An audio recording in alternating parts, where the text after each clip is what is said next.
There is a realm between our world and the next, a place where evil and darkness goes to die. It is ruled by an entity simply known as the Shadow. The stories you're about to hear are their observations. This is Shadow's Realm. I've been working the graveyard shift at Manson General Hospital for over a decade, but what I'd seen that night will haunt me for decades to come. In the small town of Manson, Texas, our hospital is the only provider for all your medical needs. Most of the night, it's quiet, and it's usually people sick with stomach bugs and a few broken limbs. In the summer, there's a lot of farm injuries, since, like all the surrounding area here, in Texas, it's farm country and cattle country. I was originally from around here, but not quite from Manson, but I've been here long enough to know that the locals are quite comfortable with me. Some of them know me from my cheerleading days from Merkel, Texas. Merkel and Manson were high school rivals, so a lot of them knew me from there. Though I'm not the same ditzy blonde girl I was back then dating the quarterback of the football team. I've grown quite accustomed to the people and know everything about them. I live across the street from the hospital in case of emergencies over the night. This night I wouldn't quite forget. The reason I won't quite forget it, though cliche as it may sound, it was a dark and stormy night. I was at home reading a book in my living room when I finished the book. It was being a slow night for me, so I decided to go across the street to make sure everything was well at the hospital. I was greeted by the nurse at the help desk. "Hello, Dr. Waters. How's your night?" And I answered, "Glenn, I just told you just to call me Jennifer. You don't have to be so formal." Glenn nodded, and I wasn't sure, because it seemed like it went right in one ear and out the other. Glenn was old-fashioned and believed in calling me Dr. Waters out of professional courtesy. "It's storming hard out there, is it not, Dr. Waters?" I nodded and agreed. "Yes, Glenn, it is. I don't remember seeing any visible stars in the sky tonight." Glenn looked out the window and then back at me, saying, "I didn't quite notice, ma'am, but even a small town with this artificial light can drown out the natural light out of the sky." He had a point, I know. I nodded as he handed me the check and chart. Not many had checked in from the looks of it. It had been a slow night for Manson General Hospital as well. Glenn seemed to be talking to one of the nurses, Jacqueline Baker, and one of the orderlies, Drew Clayson. Jackie could be quite the nurse if you had her as a nurse. She was good at her job, no doubt, but her bedside manner needed work. She had none of the small-town charm that most who worked here had. We all dealt with it because she was good at her job. Occasionally she was nice. At the point, one of the nurses, Teresa Lanyard, came in with a pregnant woman. "Is everything okay?" I asked, and Teresa answered, "I had just put up Dr. Waters when I saw this woman out there. Since I was about to come in, I decided to bring her in." Glenn came up with a wheelchair so the pregnant woman could sit down and grabbed a clipboard to fill out her information. I grabbed a stethoscope and asked, "Ma'am, I don't think I've seen you around here before. What's your name?" The pregnant woman grimaced, trying to smile, but I could tell she was in a lot of pain. The pregnant woman said, "It's 'cause I'm not from around here. My mother kicked me out. She didn't believe me." And Glenn asked, "Believe you about what?" The pregnant woman looked down at her stomach and then at Glenn. "That a demon is growing inside of me. I wanted to have an abortion." I didn't need to do any tests to realize that this woman was 9 months pregnant, and in states that weren't Texas, the latest time an abortion could be performed is between 24 to 28 weeks after patient's last menstrual period. This patient was way past that point. In the state of Texas, abortion was illegal and against the law. I couldn't even talk about the entire concept or even think out loud or could face legal repercussions. I said, "Well, honey, you're way past the point of such a procedure in states that it's legal. And in Texas, you wouldn't have never been able to have one." And the woman shook her head as if I was not understanding something. She continued, "I told my mother to take me to Arizona so I could have one. She said it was against our faith." And I sighed again. I myself was not a religious person, though looking back now I wonder if perhaps there was something out there. Perhaps there isn't in the sense of God versus Satan, but from what I would see that night, I was sure there was evil. Evil that lurked even in a small town like Manson. "I'm sorry to hear that," I said, using my stethoscope to check out her heartbeat, and the baby's as well. That was when things got weird. The heartbeat of the unborn child seemed to beat erratically, and not how it was expected for a baby. Something was off, and I quickly looked outside as lightning flashed across the night sky.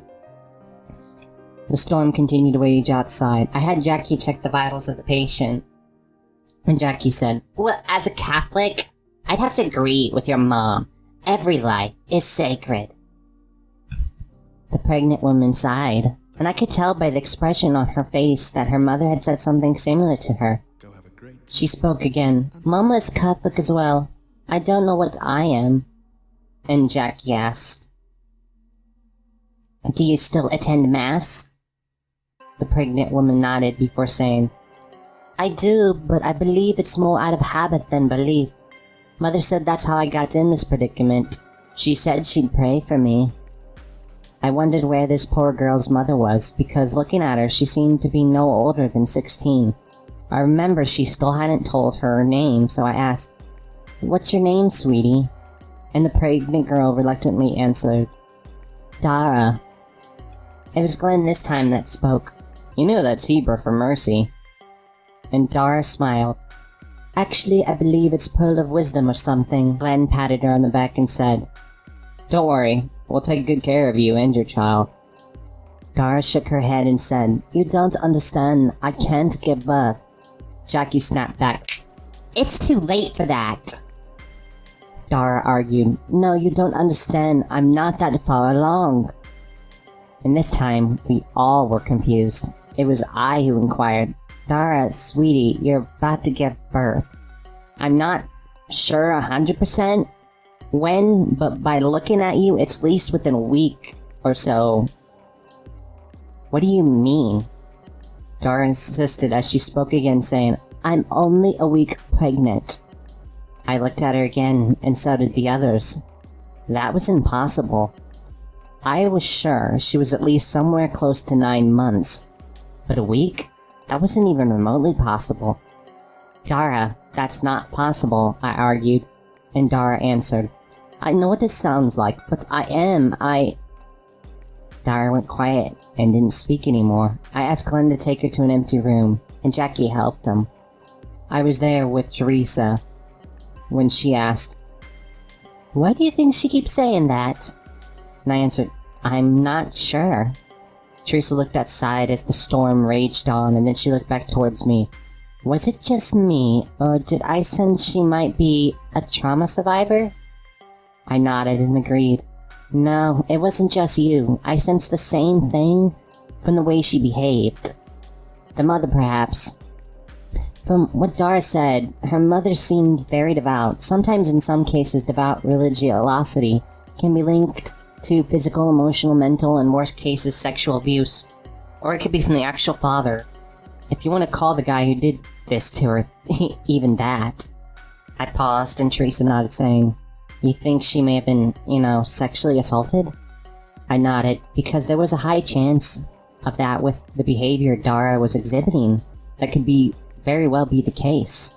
It might explain why she insists on not being as far along as she is. And Teresa added, "Makes sense. She could have been hiding the assault for months, hoping the scars of it would go away, not realizing it was going to catch up with her, resulting in that." I nodded in agreement, because at the time, I was sure that was the case. When I said, "Exactly. Either way, that poor child I can tell has been through hell. Can you go through our usual contacts?" Teresa nodded and asked, "You want me to contact the trauma counselor?" I nodded and told her to contact all the other contacts we contact in these cases. Teresa, before she walked off, asked, "What about adoption agencies?" I answered, "Perhaps she can at least talk to someone about her options, I guess." And off Teresa went. I heard screaming coming from Dara's room, and it sounded like stuff was being thrown around. I rushed to the room where I saw Glenn and Jackie trying to calm her down. "What's going on?" I asked, and Jackie answered, "I tried to offer her the damn sedatives to calm her down because of the shit she's most likely been through, and the idiot started flipping out." I told Jackie to leave the room, but asked Glenn to stay in there. I asked Dara to calm down, and we'd help her any way we could, but she couldn't be acting like this. I want this out of me. You don't understand. Satan is growing in me. Dara yelled. Before I could do anything, Jackie came back in the room and ran at Dara with a needle. The needle pierced the skin and the sedative was in. Dara was out like a light, and I looked at Jackie and said, "Out! Now!" Jackie walked out of the room and I looked at Glenn. "Check her vitals and everything. Jackie is not allowed in this room. Understood?" Glenn nodded. I walked out of the room and asked, "What the hell was that?" Jackie answered, "I did what was necessary." I slammed my hand against the wall before saying, "What you did was not only unethical, but I should have you removed from this hospital." Jackie didn't say anything, and I continued, "You ever pull anything like that again, I will have you blackballed from here to Houston." Jackie said, "Whatever," and started to walk away, and I shouted at her, "I mean it, Jackie, don't you ever pull anything like that ever again." I walked over to the nurse's station where Teresa was and told her what happened. Time went by that night slowly as I checked every room on the few patients that were there. I even sent Jackie home and was thinking about calling the chief administrative officer of the hospital about what she had done. I knew Jackie was good at her job, but what she had done was uncalled for. I wasn't sure how many hours went by when I saw and heard Glenn stumbling out of Dara's room, covered in blood, screaming, "Oh God in heaven, Jesus fucking Christ!" Glenn stumbled back and fell to the floor. The horror that awaited me in Dara's room was not like any sight I had seen before. I looked into the room. There Dara was on the hospital bed, dead. Her arms leaned over, hanging off the bed. A look of fear crossed her face. Not any look of fear I had seen. It was as if she looked into the abyss, and it glanced back. Her stomach was ripped open as if something had ripped out from the inside. Blood was everywhere, and a trail led to one of the central heating and air vents. The vent was pulled out of the wall, and I looked up in the vent from where I stood. There was blood, and other remains of sort I couldn't explain. It was hard for me to comprehend or even imagine at that time. Looking back now, I knew exactly what it was. Something alive had ripped its way out and escaped through the vent. She was right. Something evil had been growing inside of her. But at the time, I had no idea what had happened. I was shocked by the scene, and at the moment there was a power surge. But only for a moment. I walked out of the room trying not to vomit.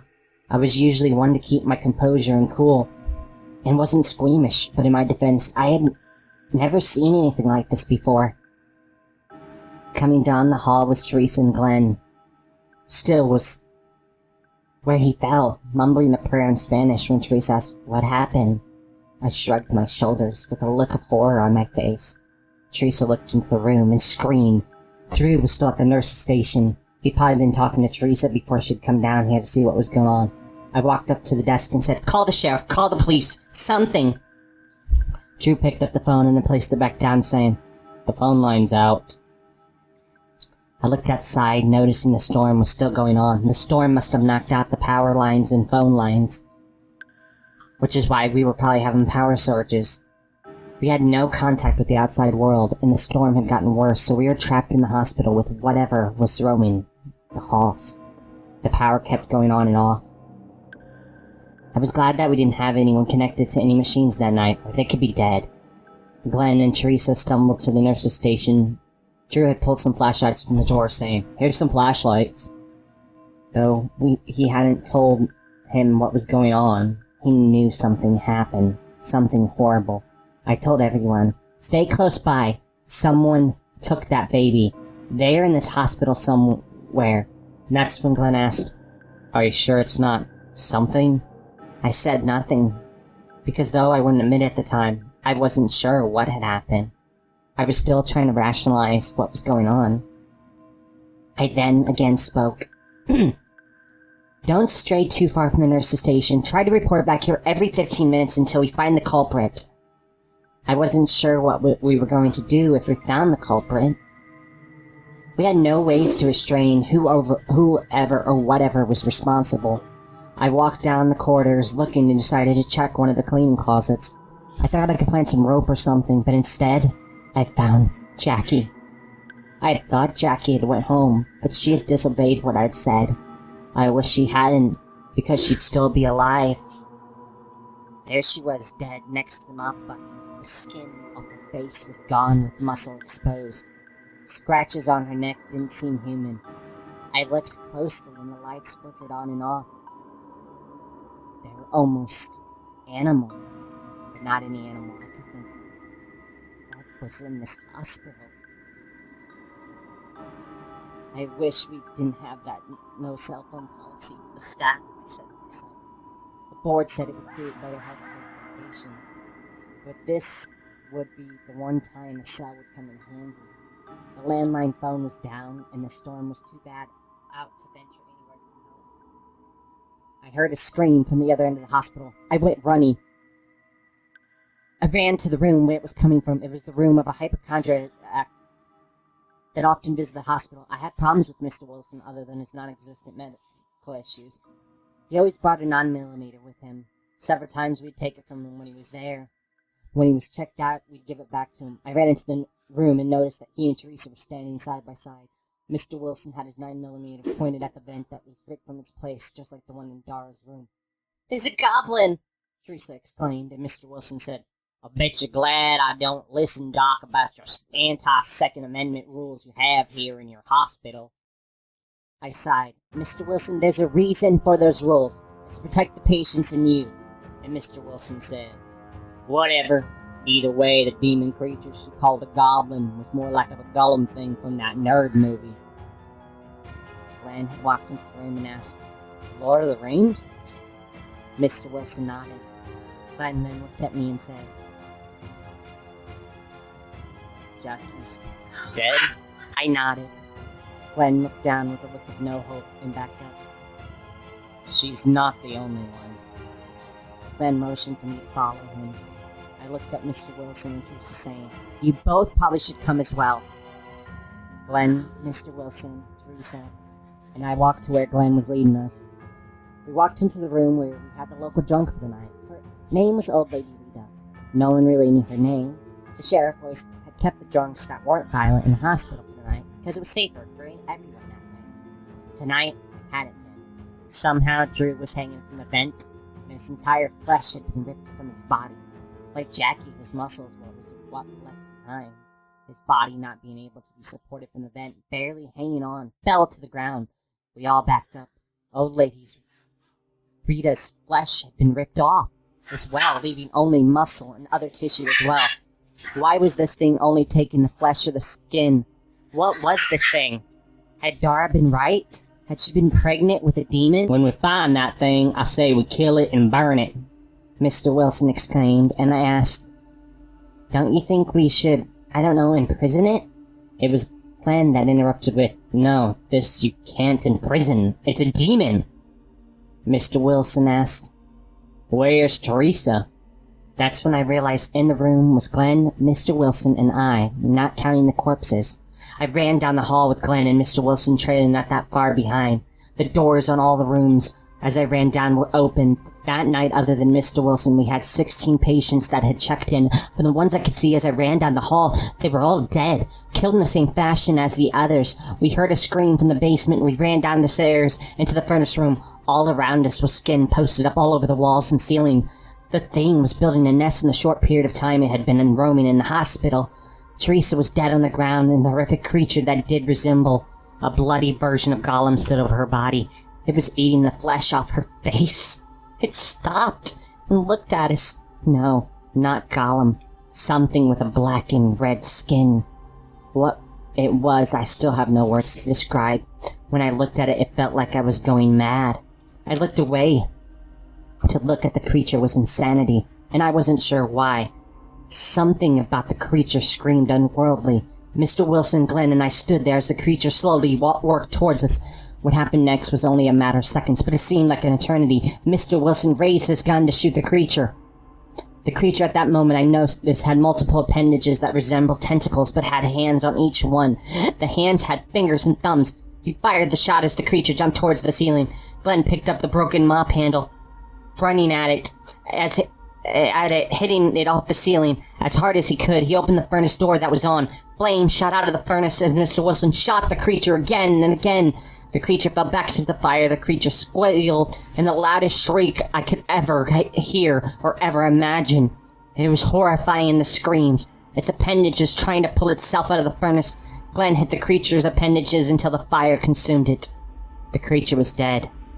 When his powers back up, we called the sheriff. That morning, the hospital was swarming with government agents of some sort. I couldn't tell you what kind of agents they were. They found the horrible creature burnt to a crisp in the furnace. I still can't explain what that creature was to this day, or why when I looked at it directly, when it was alive, it made me fight the desire to slip into madness. I retired 5 years later, not being able to deal with the events of that night. Though it's been years, I still think of that creature. Still, that unborn nightmare. You have been listening to Cassiel Studios' production Shadows Realm. The story, Unborn Nightmare, is exclusively copyrighted Cassiel Studios 2023. The other content, such as music, pictures, and video, exclusive copyright protected property of their respective parties that are listed in the description bar below. If you'd like to hear the audio podcast version of this story, check the links in the description box. Any copying of the story in this episode in any form is not permitted. Thank you for listening. I've been your tour guide of Shadows Realm. I shall be seeing you very soon.